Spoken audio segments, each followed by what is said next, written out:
Hello friends, इस class में physics के मोस्ट इम्पॉर्टेंट क्वेश्चन करेंगे जो डिफेंस के एग्ज़ाम में पूछे गए हैं।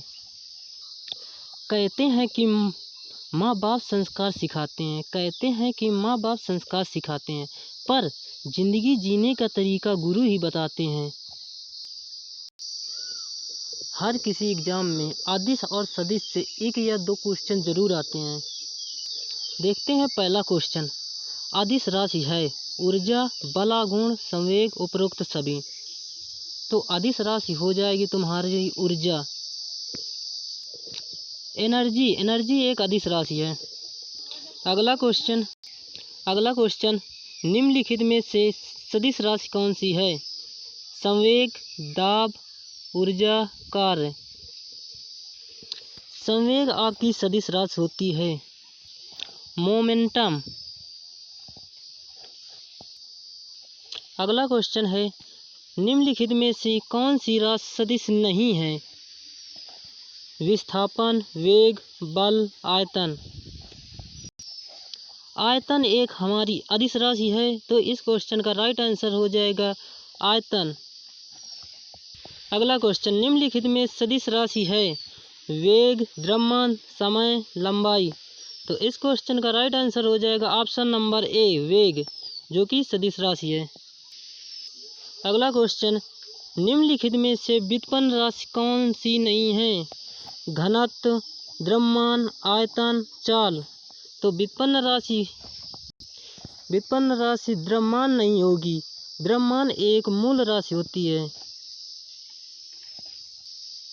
अगला क्वेश्चन त्वरण ज्ञात करने के लिए सही सूत्र है? तो गति का पहला समीकरण होता है v बराबर u प्लस ए टी। तो यहाँ से ए बराबर v minus you upon T.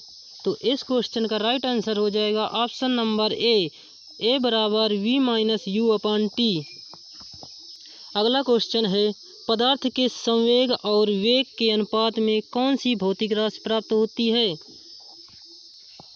वेग, त्वरण, द्रव्यमान, बल।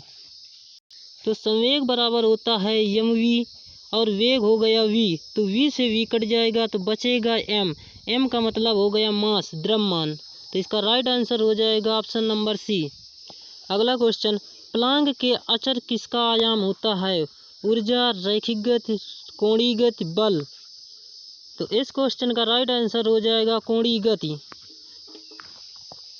अगला क्वेश्चन है एक लड़की झूले पर बैठी स्थिति में झूला झूल रही है। लड़की के खड़े हो जाने पर दोलनों का आवर्तकाल होगा। तो आवर्तकाल t बराबर होता है 2 पाई अंडर रूट l अपान जी। यदि g बढ़ेगा तो टाइम पीरियड घटेगा। तो इस क्वेश्चन का राइट आंसर हो जाएगा ऑप्शन नंबर ए, कम हो जाएगा आवर्तकाल। अगला क्वेश्चन घूर्णन करती एक गोल पर अचानक एक लड़का आकर बैठ जाता है। मेज के कोणीय वेग पर क्या प्रभाव पड़ेगा? यदि अचानक आकर बैठ जाता है तो उसका वेग कम हो जाएगा। अगला क्वेश्चन है यदि किसी चली हुई वस्तु के वेग को दोगुना कर दिया जाए तो उसका त्वरण दोगुना हो जाता है, गतिज ऊर्जा दोगुनी हो जाती है, गतिज ऊर्जा 4 गुनी हो जाती है, भार दोगुना हो जाता है। तो गतिज ऊर्जा का रिलेशन होता है k बराबर 1/2 mv²। के प्रोपोर्शनल होता है v² के। यदि वेग को दुगुना किया गया है तो यहाँ से हो जाएगा 4, तो हो जाएगा काइनेटिक एनर्जी हो जाएगी 4 गुना। तो इसका राइट आंसर हो जाएगा ऑप्शन नंबर सी, गतिज ऊर्जा 4 गुना हो जाती है। अगला क्वेश्चन किसी पिंड के द्रव्यमान तथा भार में अंतर होता है। द्रव्यमान और भार में अंतर बताना है। द्रव्यमान परिवर्तन होता है जबकि भार स्थिर रहता है। द्रव्यमान स्थिर रहता है जबकि भार परिवर्तन होते हुए। दोनों सत्य हैं, दोनों गलत हैं।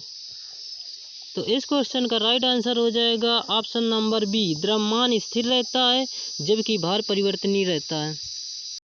अगला क्वेश्चन किसी भी स्थिर या गतिशील वस्तु की स्थिति और दिशा में तब तक कोई परिवर्तन नहीं होता जब तक कि उस पर कोई बाह्य बल सक्रिय न हो। तो इस क्वेश्चन का राइट आंसर हो जाएगा ऑप्शन नंबर ए, न्यूटन का गति विषयक प्रथम नियम। प्रथम नियम के अनुसार यदि वस्तु गति की अवस्था में है तो वह गति की अवस्था में रहेगा, यदि स्थिर है तो स्थिर ही रहेगा, जब तक उसमें कोई बाह्य बल कार्य न किया जाए। अगला क्वेश्चन, किसी असंतुलित बल द्वारा किसी पिंड में उत्पन्न त्वरण होगा। बल के अनुक्रमानुपाती, बल के व्युत्क्रमानुपाती, बल के अनुक्रमानुपाती, बल के प्रभाव से स्वतंत्र होता है, शून्य होता है। तो F बराबर होता है या में, तो F प्रोपोर्शनल हो जाएगा ए, त्वरण होगा बल के अनुक्रमानुपाती। तो इसका राइट आंसर हो जाएगा ऑप्शन नंबर बी, बल के अनुक्रमानुपाती। अगला क्वेश्चन, न्यूटन के गति के तीसरे नियम के अनुसार क्रिया प्रतिक्रिया के संबंध में बल हमेशा एक ही वस्तु पर लगे होने चाहिए, भिन्न भिन्न वस्तु पर लगे हो सकते हैं, हमेशा भिन्न भिन्न वस्तुओं पर ही लगे होने चाहिए, का परिमाण बराबर होना चाहिए, जरूरी नहीं है किंतु उसकी दिशा समान होनी चाहिए। न्यूटन के तीसरे नियम से ये आधारित होता है कि वस्तु तो भिन्न भिन्न हो सकती है परंतु परिमाण बराबर होना चाहिए।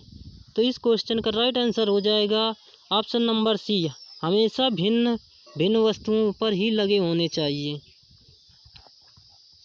आज की क्लास इतनी रखते हैं। यदि क्लास अच्छी लगी हो तो लाइक और शेयर ज़रूर करना।